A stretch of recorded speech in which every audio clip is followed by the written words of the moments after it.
I am not a financial advisor. This is not financial advice. Do your own research. Consult a professional investment advisor before making any investment decisions. This show is for entertainment only. Faites vos propres recherches. Here we are in another episode of the Simple Success Podcast. And this is financial life coaching from a happiness perspective.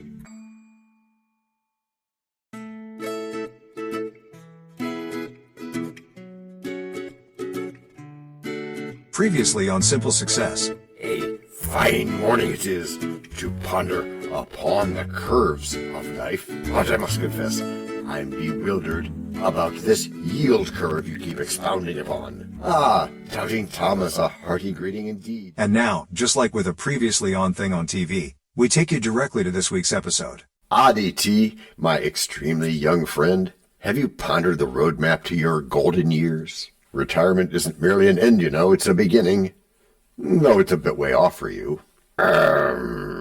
You mean the age of sitting back and letting the world go by? I don't know, John. It sounds like an illusion, much like the dreams in A Midsummer Night's Dream, where nothing truly mundane exists. Cool beans. Doing some Shakespeare. You got it, Kevin. Yet even Puck knew that if we desire something without action, we remain forever in the realm of mere dreams. That's how it works. You see, in the United States, we have Social Security and retirement accounts like 401ks, which we'll get to some. Yeah, and I want to know more about those. No problem. We'll get to 401ks, which are designed to help cushion our landslide into the unknown. Ah, yes. A grand risk, even if the numbers don't add up. Imagine expecting to live comfortably on a system that's already teetering. Doesn't invoke confidence in me, but risk is a part of life. So be positive. Remember what Napoleon Hill said, whatever the mind can conceive and believe it can achieve.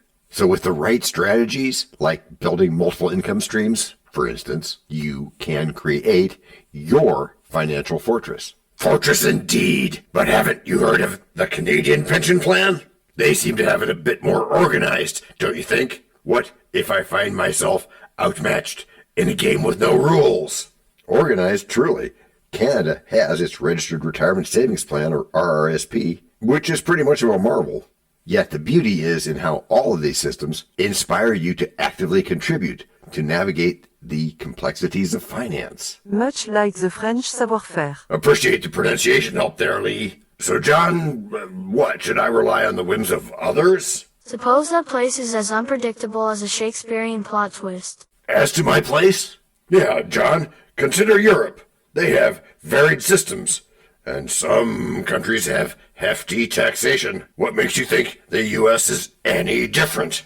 True, DT. Europe's retirement schemes aren't all sunshine. Some are even tangled in bureaucracy.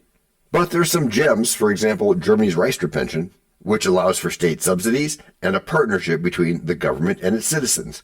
We can draw inspiration from that. A partnership, huh? That sounds idealistic, John. But what about Australia? Their superannuation system requires contributions from all employers and employees. Seems like a lot less pressure on the individual. Exactly. The Australian approach is indeed pragmatic, but we must craft our retirement plans with intention. The blend of U.S. 401ks, Canadian RRSPs, and even the Australian superannuation can inspire a tailored plan for you. Tailoring plans, is it? I might as well stitch a fancy tunic from the threads of uncertainty. Not Shakespeare, but funny. Yeah, well, my mind's kind of somewhere else, Kevin. What if I don't even reach retirement, John? What a far-off concept, especially for a 4-year-old. So, DT? Yes? Let me continue here. Life is indeed uncertain. Yeah? But prepare as you will, to be or not to be, that is the question, isn't it? Plan for potential. It's akin to planting seeds in a garden of possibilities. Each day is a design for happiness. I guess you got a point there, John. Happiness doesn't derive solely from financial stability. But how do I juggle it all? Stress, work, and the elusive happiness thing? Oh, my obvious contortion of blocks. Therein lies the true art of the kind of financial life coaching we do. Yeah, you're right there. It's balance, just as life finds in its seasons. Diversifying income isn't just financial, it's like meditation and mindfulness in action. Envision your flows only adding to your joy. El dinero no da la felicidad, pero ayuda. You're right, Sergio, it doesn't, but it sure does make things simpler. Okay. Which is the whole point. Yes, it is. Interesting perspective, however. Who's to say we can't taint joy? Shouldn't we consider living in the present instead of chasing those future shadows? Not at all. Now, while living in the present is indeed vital, after all, as the Russian poet Anna Akhmatova said, the moment is eternal. By strategically blending your present with your future desires, well, that creates a ripple effect of compound joy. Compound joy, you say? Wow, it sounds good on paper. But how do we actually put that into practice? Practice, like you say. Good direction there. And DT, it all begins with setting intentions. Imagine planting a garden. You wouldn't just scatter seeds haphazardly. You'd choose the right spots, nurture them, and give them time to grow. Good example, Ruth. And the same applies to your finances and your mental well-being. So you're suggesting I should take time to set financial goals? Yes, you should. Start by identifying what truly matters to you right now. Maybe for you, that's exploring new hobbies, saving for a home, Or perhaps escaping to a tropical getaway. And once you've defined your passions, you can align your actions and resources toward those goals. I see your point, but if I focus too much on saving for the future, won't I miss out on the present? I think that trips up a lot of people. And the answer to that is balance. Balance is key, my friend. You might consider the 50-30-20 budgeting rule as a guiding framework. I've heard of that. Can you break that down for me? Of course. In the case of that rule, the idea is to allocate 50% of your income for needs, things like rent, groceries, essentials, stuff like that.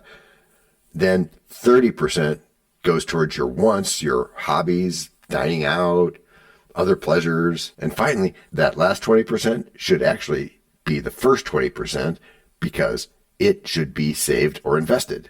Now, we might have to tweak this example based on your actual needs, but it's a good guilt-free start. That makes sense.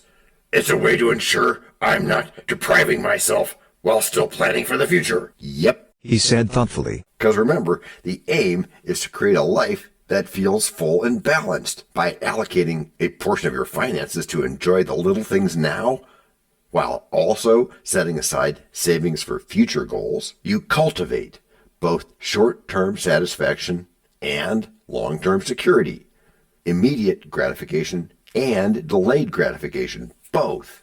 Okay, now how do I ensure I'm spending mindfully while enjoying myself? Great QDT. I've got some budget tricks for you. But generally speaking, mindful spending is all about being intentional with your purchases. Before you buy something, ask yourself if it truly brings you joy or adds value to your life in some way. Do you really need it or do you want it? And wanting it is okay. Just be sure you know. That's a solid point. I like that. I've read that experiences tend to bring more happiness than material possessions. And that can be very true. Research has shown that investing in experiences like travel, cooking classes, or concerts often brings greater joy and lasting memories compared to buying physical items. Sometimes these experiences can connect you with others and create lasting bonds, enriching your life far beyond the moment of purchase. Good. But what about celebrating achievements along the way? How does that fit in? Celebrating small wins is essential. As you know, we talk about that because it's how battles are won. Oh, right. That old dream of days filled with sun. No more the race, no rushed outrun. Just morning coffee, your day's begun. And with hobbies in hand, your heart looks to fun. Each moment cherished, it's never outdone. A toast to life for all we have won. In retirement's warmth and in... Break number 1. I'm not trying to make doubting Thomases out of you all. Still, the fear of failure looms large. Worried about your efforts not working out? Obviously. Well, fear of failure is natural. Interesting. But what we call failures are often really learning experiences. John, Why would Daniel say that? Well, I can't speak for him exactly, but I've personally seen many successful people fail multiple times before finding what works. So you got to keep at it. You got to be persistent. They just keep trying, huh? Yeah, and that's just one part. And the other? The key? Sure thing, John. We'll call it the key. Okay, DT. The key is to approach it with an experimental mindset. A what? An experimental mindset. Which is what in this case? Which is that you try things to see how they fit before you decide on them. And isn't that the same thing as knowing better? There are similarities, but it's deeper because it's taking action, not just knowing, but doing. Oh, instead of just what you can see, that knowing-doing gap thing. Oui, je le ferai. That's yes, I will. In French. Yeah, if one thing doesn't pan out, you won't be discouraged. You just apply the lessons learned and pivot towards something else. And that way you don't become a Kodak. So every idea can be a win. Sure can, at least the way we spin. But that's not always true, is it? It is with us, at least a little bit. And we're telling about this opportunity, right? We are, because it burns so bright. So what else do we need to know about retirement plans, John? The planning part, of course. The planning part? Yeah, you know the bit about how if you fail to plan, you plan to fail, right? I've heard that, my liege. So when you're making a plan to retire and not failing to plan, then you mustn't forget to Ruth? To celebrate the small wins. Right on. Celebrating small wins is essential for maintaining motivation and a positive mindset. Oh, okay. Each step you take toward your financial goals, no matter how minor it may seem, deserves recognition. Whether you paid off a small debt, saved a certain amount this month, or even just stuck to your budget, cheer for yourself. Acknowledge these moments. That sounds a bit childish. Not at all. Think about how children celebrate their milestones, like learning to walk or tie their shoes. I remember when my grandfather taught me how to tie my shoes, and I still celebrate it because it instills a sense of achievement and reinforces positive behavior. Your specific methodology might be different, but in much the same way, for adults, recognizing small victories builds confidence and sustains commitment to our larger ambitions. The journey of 1,000 miles begins with one step, as Lao Tzu put it. Isn't it a bit excessive to celebrate every little thing? Excellent point, but consider this. Not every event needs to be a grand celebration. It's about the mindset, not just the occasion. The art lies in recognizing the significance of these steps. For example, if you've diligently saved a few $100s this month, you could buy yourself a book you've been wanting to read. It's a minor treat, but that minor treat serves as a reward that connects your hard work to a tangible benefit. Connect what you do to something tangible. I've used that as a tool for helping people to understand why municipal bonds made sense for them in a particular case. Okay, but what if I fail at one of my goals after celebrating small wins? Don't dig yourself in too deep there, DT. Focus on the good stuff. For example, again, last week, I managed to finally finish that project I'd been struggling with for months.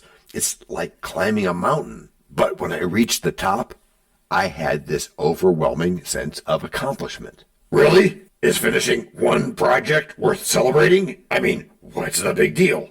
It's a big deal because it's about progress. You are welcome, Donada, Dorian. Thank you, Daniel. That invokes a really good feeling. And DT, every small win adds up. It's like building a foundation for bigger achievements. That's good. If we downplay our successes and achievements, we risk losing motivation to pursue our goals in the first place. Achievements? I don't feel like I have any yet. It just feels like I'm stuck in this endless cycle of bills and responsibilities.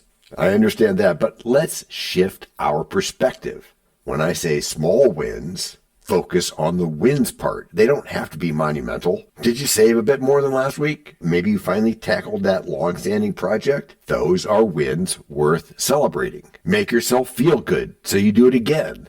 Okay, I suppose I did manage to stick to my budget last week, and I did complete that project I'd been avoiding. But both of those feel insignificant compared to the big everything else. One step at a time. Slow and steady wins the race, as they say, DT. Yeah, but it's all about how you perceive those moments. Think of it this way. Each small win contributes to a larger journey.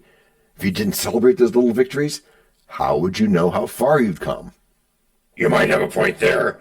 I do tend to overlook some small stuff when I'm too busy worried about the bigger picture. Bigger, bigger, bigger. Listen to yourself. Celebrate even small wins, even something like cooking a healthy meal instead of opting for takeout. The key is to recognize these moments. Yep, maybe you even create a simple journal that's dedicated to your achievements or uses a notes app on your phone or something. Just knowing you're making progress, no matter how small, can change your mindset and keep you moving forward. A journal? That sounds a bit complex for my current situation. No, it doesn't have to be extravagant or complex at all. You can keep it as simple as you like. And as we know, simple is good. But let's get to the examples that you're going to ask for, at least for the United States. Finally. Okay, examples.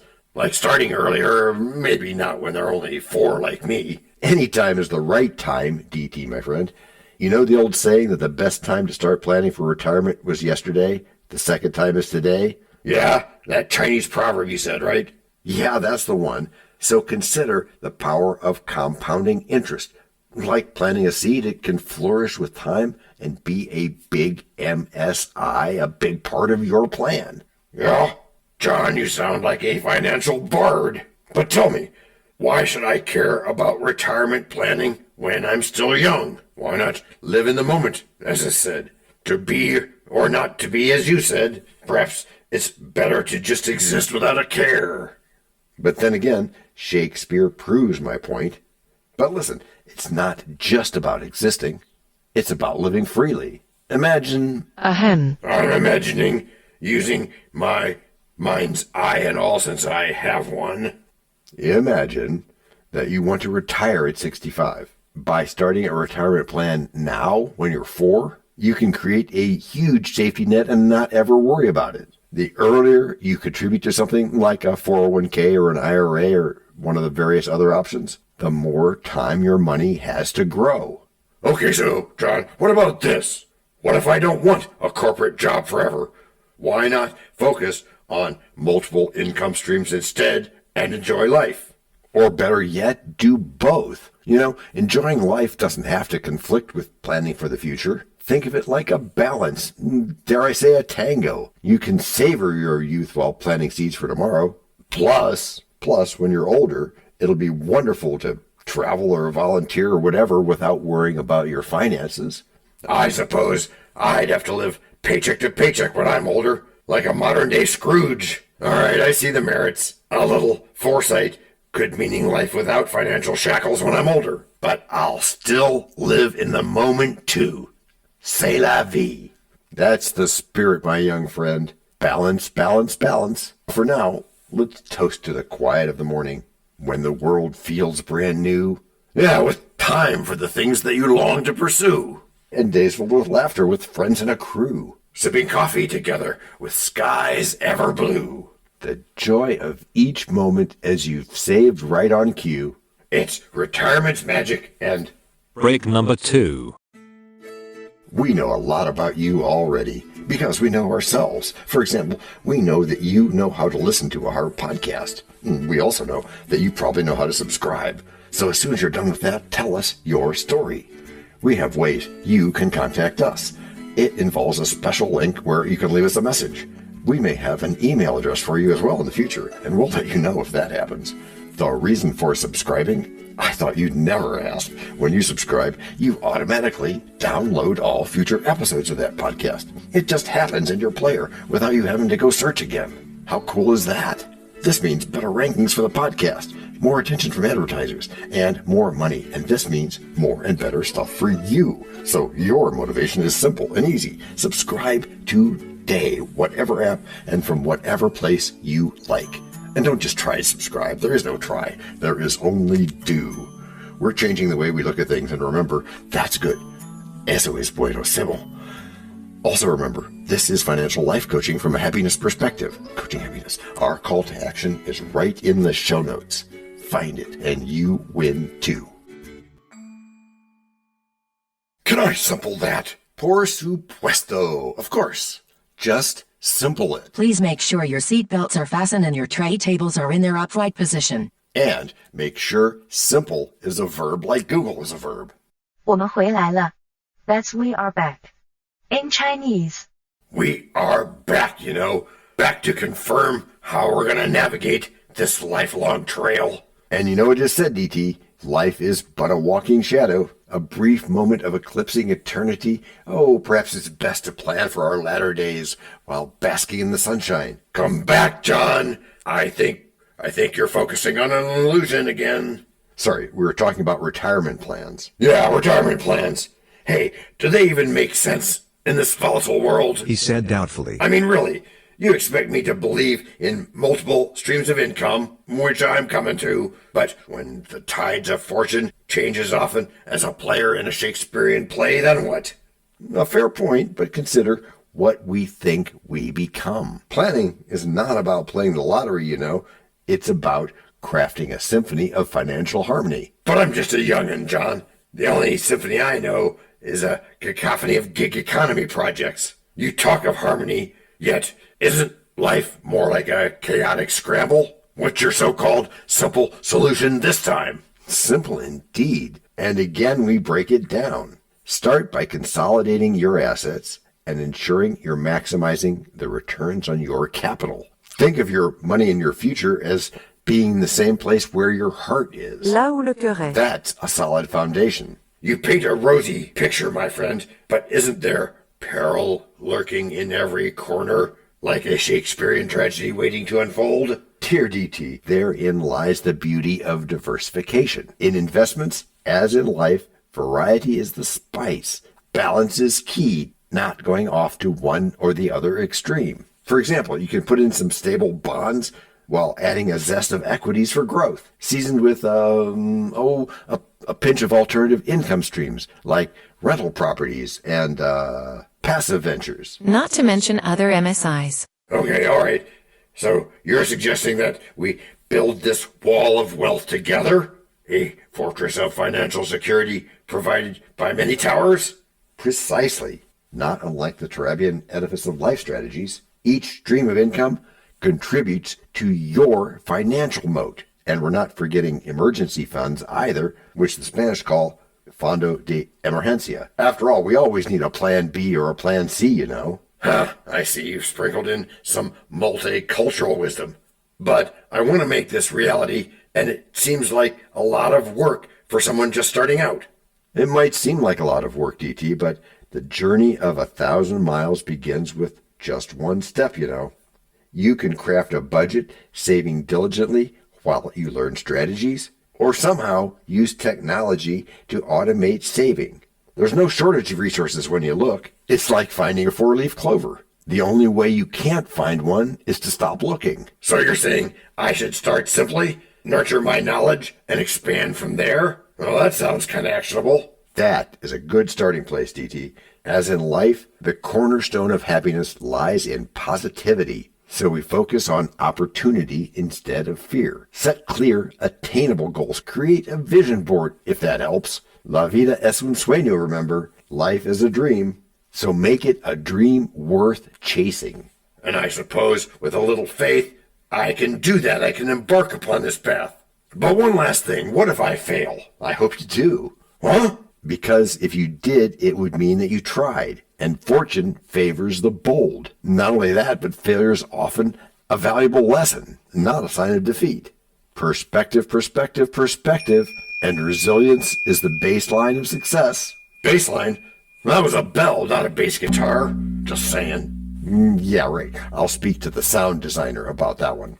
So, DT, are you ready to stop doubting and start planning? I think I am. And you are what you think. That's good. And here's to a future of financial freedom. Carpe diem. Yes, here's to taking that first step. Remember, progress, not perfection, is the key.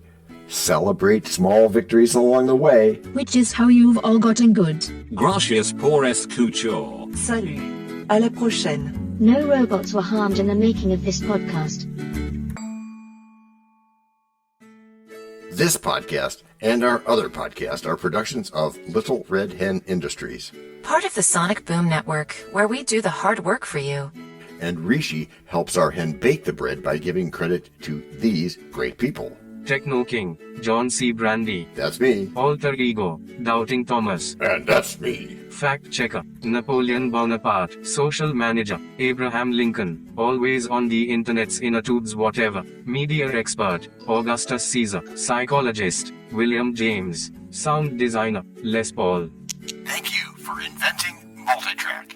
Language Consultant, Leah, the French do-your-own research lady. Cough, cough, cough. Videographer, Etomon Koshki. Lights, camera, action. Inspiration, many podcasts and other sources and of course Napoleon Hill. Additional inspiration and thanks go to Steve Jobs, Joseph Allen, Charles Darwin, Leonardo da Vinci, Henry David Thoreau, Abigail Adams, Jonathan Livingstone Seagull and the Stick Figure. Quick disclaimer here. Many sentences contained in our podcasts are of a very dangerous length and were performed by highly trained vocal practitioners. On no account should inexperienced life forms attempt to imitate them without proper medical, jaw, and lung supervision. And before we forget, you can also subscribe to both podcasts, join the community, and benefit from many of our techniques, including financial advice, patience, practice, and even podcast production for your ideas. Of course, you'll have to head to the show notes, either on your phone or on the web, to get the links and stuff. And all those clickable links are in the show notes. Hey, Emma, do you, Samantha, and Daniel want to tell us a bit more about this stuff? Sure, the artificial intelligence or AI voices that you hear in our work are offered up by Google, Amazon Polly and OpenAI.